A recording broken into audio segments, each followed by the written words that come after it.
ABP 24 news पर वक्त हो गया है दिन भर की 10 बड़ी खबरों का। वाराणसी में देव दीपावली महोत्सव के शुभ अवसर पर प्रधानमंत्री ने कृषि कानून के विरोध में प्रदर्शन कर रहे किसानों को संबोधित करते हुए कहा कि जो किसान सीमा पर प्रदर्शन कर रहे हैं वो गलतफहमी का शिकार हैं। उन्हें विपक्षी पार्टियों द्वारा भड़काया गया है।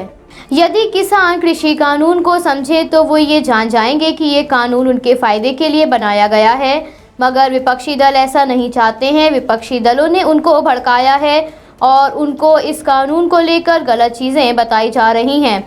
मैं समझ सकता हूं कि किसानों को इस कानून को लेकर आशंका है, लेकिन अब छल से नहीं गंगाजल जैसी पवित्र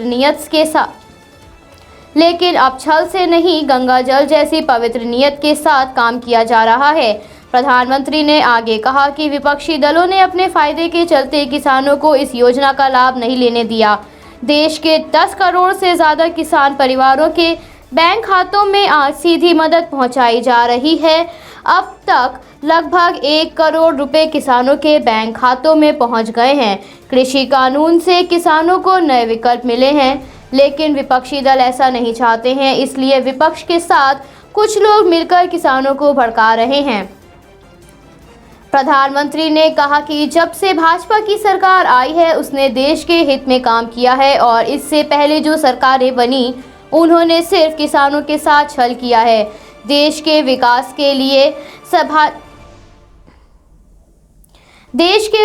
के लिए एक भी काम नहीं किया गया है। प्रधानमंत्री ने कहा कि पहले लोगों को सरकार का फैसला पसंद नहीं आता था तो विरोध किया जाता था, मगर अब भ्रम फैलाया जा रहा है और भ्रम को लेकर विरोध किया जा रहा है। ये आजकल का ट्रेंड बन गया है, लेकिन इसके नतीजे अच्छे नहीं होंगे। पहले किसानों के साथ छल किया जाता था, किसानों के नाम बड़े बड़े कर्ज माफ किए जाते थे, लेकिन किसानों को इसका लाभ नहीं मिलता था। कृषि कानून के विरोध में किसानों के प्रदर्शन पर कांग्रेस के पूर्व अध्यक्ष राहुल गांधी ने केंद्र सरकार पर निशाना साधते हुए ट्विटर के जरिए कहा कि अन्नदाता सड़कों मैदानों पर धरना दे रहे हैं और झूठ टीवी पर भाषण दे रहा है। किसान की मेहनत का हम सब पर कर्ज है, ये कर्ज उन्हें न्याय और हक देकर ही हम चुका सकते हैं, लेकिन हम तो उन्हें धुतकार रहे हैं, लाठियां मार रहे हैं, उन पर आंसू गैस के गोले छोड़ रहे हैं।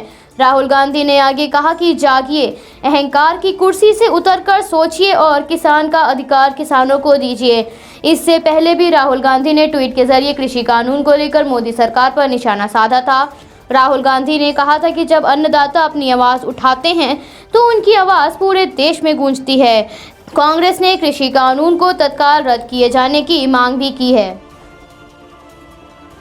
उत्तर प्रदेश के मुख्यमंत्री ने इको टूरिज्म को लेकर दिशा निर्देश जारी किए हैं। इन दिशा निर्देशों के अनुसार सिर्फ 36 जिलों या 9 सेक्टरों तक इको टूरिज्म सीमित नहीं रहेंगे। जिले में खासकर पीलीभीत जिले के चूका, उन्नाव के नवाबगंज पक्षी विहार, महाराजगंज के सोहगी बरगवा, आगरा के सूर सरोवर पक्षी विहार, सहारनपुर की शिवलिक पहाड़ियां और संत कबीर नगर के बखीरा में भी संभावनाओं को देखा जाए। मुख्यमंत्री ने वन्य क्षेत्रों में पेट्रोल पंप उपलब्ध कराए जाने और वन विभाग को टेक्नोलॉजी से जुड़ने के दिशा निर्देश जारी किए हैं, जिसको लेकर उत्तर प्रदेश राज्य वन जीव बोर्ड की 11वीं बैठक में मुख्यमंत्री ने कहा कि इको टूरिज्म को आगे बढ़ाने का कार्य तेजी से किया जाए। इसमें राज्य का काफ़ी फायदा है, लेकिन वन्य क्षेत्रों के पास पड़ने वाली आबादी के इच्छुक युवाओं को गाइड का परीक्षण दें। इससे स्थानीय स्तर पर गाइड मिलेंगे और लोगों को रोजगार प्राप्त होगा। लोगों को वन्य जीव की रक्षा करने के लिए भी जागरूक किया जाए। इस दिशा में गंभीरता से प्रयास किए जाए। मुख्यमंत्री ने कहा कि बोर्ड उन सभी संभावनाओं के प्रति उत्सुक रहे जो राज्य के अंदर वन्य जीवों के संरक्षण के साथ साथ राज्य में पर्यटन विकास को बढ़ा रही हैं। कृषि कानून के विरोध में किसानों के प्रदर्शन से किसानों के परिजनों को उनके स्वास्थ्य की चिंता होने लगी है। बता दें कि कृषि कानून के विरोध में प्रदर्शन कर रहे कई किसानों की उम्र ज्यादा है।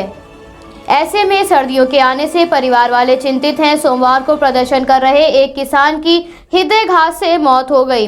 किसान यूनियन के नेता मलकीत सिंह, जय सिंह, जाजे हंडा और बलजिंदर सिंह के अनुसार किसानों को सिंधु टिकरी और कुंडली बॉर्डर पर पहुंचने के लिए काफी मुश्किलों का सामना करना पड़ा था। पुलिस प्रशासन द्वारा पानी की बौछारें पड़ने से कई किसानों की तबीयत भी खराब हुई थी। स्वयंसेवी संस्थाओं के डॉक्टर लगातार बुजुर्ग किसानों की स्वास्थ्य की जांच कर रहे हैं। वहीं धरने पर बैठे किसानों का कहना है कि वो अपना हक लिए बिना वापस नहीं जाएंगे। किसानों के अडिग प्रदर्शन की वजह से परिजन काफ़ी चिंता में आ गए हैं। किसानों का कहना है कि हम ठंड से बचने का हर संभव प्रयास कर रहे हैं। हमने यहाँ तक आने के लिए बहुत मुश्किलों का सामना किया है, इसलिए अब हम पीछे नहीं हटेंगे। भारतीय किसान यूनियन ने प्रेस वार्ता के दौरान प्रेस प्रवक्ता राकेश बैंस ने कहा कि कुंडली बॉर्डर पर इंटरनेट की सुविधा कम होने की वजह से किसानों को कोई भी जानकारी तुरंत नहीं मिल पा रही है, जिस वजह से उन्हें अपने परिजनों से बात करने में काफ़ी मुश्किलें आ रही हैं। मगर फिर भी किसान अपनी जान की परवाह किए बिना अपने हक को पाने की लड़ाई के लिए कुंडली बॉर्डर पर प्रदर्शन कर रहे हैं। आज देश में कोरोना संक्रमण के बढ़ते हुए खतरे के मद्देनजर सरकार ने नई गाइडलाइंस जारी की हैं। इन गाइडलाइंस के तहत कुछ राज्यों में और केंद्र शासित प्रदेशों में जहां पर संक्रमण के मामले ज़्यादा सामने आ रहे हैं, वहां पर नाइट कर्फ्यू लगाया जाएगा। गृह मंत्रालय ने 1 दिसंबर के लिए निगरानी, रोकथाम और सावधानी दिशा निर्देश लागू किए हैं। गृह मंत्रालय के अनुसार कोरोना संक्रमित मरीजों की सूची बनाई जाएगी और उनके संपर्क में आने वाले हर व्यक्ति को क्वारंटाइन किया जाएगा। मरीज के संपर्क में आने वाले 80% लोगों का पता 72 घंटों में लगाया जाएगा। संक्रमण के बारे में लोगों को जागरूक करना होगा। सार्वजनिक जगहों पर कोरोना प्रोटोकॉल के नियमों का सख्ती से पालन किया जाना चाहिए। सिनेमा हॉल और थिएटरों में 50% क्षमता को ही अनुमति दी जाएगी और ये नियम सामाजिक, सांस्कृतिक, धार्मिक, खेल और मनोरंजन जैसे कार्यक्रमों में भी लागू होगा। शादी विवाह जैसे समारोह में या बंद जगहों पर अधिकतम 100 लोग ही उपस्थित रह सकते हैं। लोगों की आवाजाही के लिए अलग से परमिट की ज़रूरत नहीं पड़ेगी, लेकिन सावधानी बरतनी होगी। कंटेनमेंट जोन में सिर्फ ज़रूरी सेवाओं को खुलने की अनुमति मिलेगी, लेकिन लोगों की आवाजाही पर कड़े प्रतिबंध लगाए जाएंगे।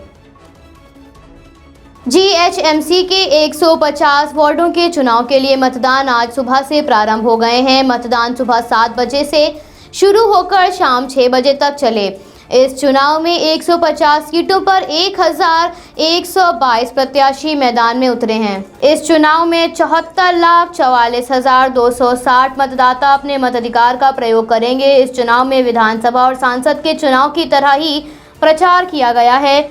तेलंगाना राज्य निर्वाचन आयोग ने चुनाव प्रक्रिया के लिए पुख्ता बंदोबस्त किए हैं। राज्य निर्वाचन आयोग ने 48,000 चुनाव कर्मियों और 52,500 पुलिसकर्मी चुनाव केंद्रों पर तैनात किए हैं। आयोग के अनुसार प्रमुख राजनीतिक पार्टियां कोरोना महामारी के मद्देनजर स्वास्थ्य विभाग द्वारा जारी गाइडलाइंस के दिशा निर्देशों के अनुसार और अन्य मुद्दों पर गौर करने के बाद चुनाव करने का निर्णय लिया है। भाजपा की चुनाव प्रचार की रणनीति पार्टी महासचिव भूपेंद्र यादव ने तैयार की है। इस चुनाव के लिए केंद्रीय गृह मंत्री, उत्तर प्रदेश के मुख्यमंत्री, पार्टी अध्यक्ष जेपी नड्डा, केंद्रीय मंत्री प्रकाश जावड़ेकर आदि लोगों ने जोर शोर से प्रचार किया था। आज बीएसएफ का 56वां स्थापना दिवस मनाया जा रहा है। इस शुभ अवसर पर भारत के प्रधानमंत्री, गृह मंत्री और रक्षा मंत्री ने बीएसएफ के जवानों को इस शुभ दिन की बधाई दी। बीएसएफ के डीजी राकेश अस्थाना ने जवानों के परिवार का शुक्रिया अदा करते हुए कहा कि हम देश को आश्वासित करना चाहते हैं कि हमारे वीर जवान दुश्मन को कभी भी भारत की सीमा में प्रवेश नहीं करने देंगे। हम सदैव भारत माता की रक्षा करने के लिए तत्पर रहेंगे। प्रधानमंत्री ने जवानों के लिए ट्वीट करते हुए कहा कि सभी बीएसएफ कर्मियों और उनके परिवारों को बीएसएफ के स्थापना दिवस की हार्दिक शुभकामनाएं। प्रधानमंत्री ने कहा कि बीएसएफ बहुत ही वीरतापूर्ण सुरक्षा बल है। भारत को बीएसएफ के जवानों पर गर्व है। गृह मंत्री ने कहा कि बीएसएफ ने अपने शौर्य और पराक्रम से अपने आदर्श जीवन पर्यंत कर्तव्य चरितार्थ किया है। इसके साथ ही बीएसएफ के जवानों को 56वें स्थापना दिवस की बधाई दी। भारत में कोरोना के मामलों में आज भी गिरावट देखी गई है। केंद्रीय स्वास्थ्य मंत्रालय से प्राप्त जानकारी के अनुसार पिछले 24 घंटों में कोरोना के 31,118 मामले सामने आए हैं, तो वहीं 482 लोगों ने इस महामारी के कारण अपनी जान गंवाई है। 31,118 मामले सामने आने के बाद देश में कुल कोरोना संक्रमितों का आंकड़ा 94 लाख को पार कर गया है। इस समय दुनिया में कोरोना संक्रमितों का आंकड़ा 6,45,89,301 पर पहुंच गया है और अब तक 14,73,920 लोगों की इस महामारी के कारण जान जा चुकी है। दुनिया में अब तक कुल 4,29,84,127 लोगों ने इस महामारी को मात दी है। सीपीआई सांसद ने कोरोना वायरस पर सर्वदलीय बैठक को लेकर प्रधानमंत्री को पत्र लिखा है। ये बैठक 4 दिसंबर को हो सकती है।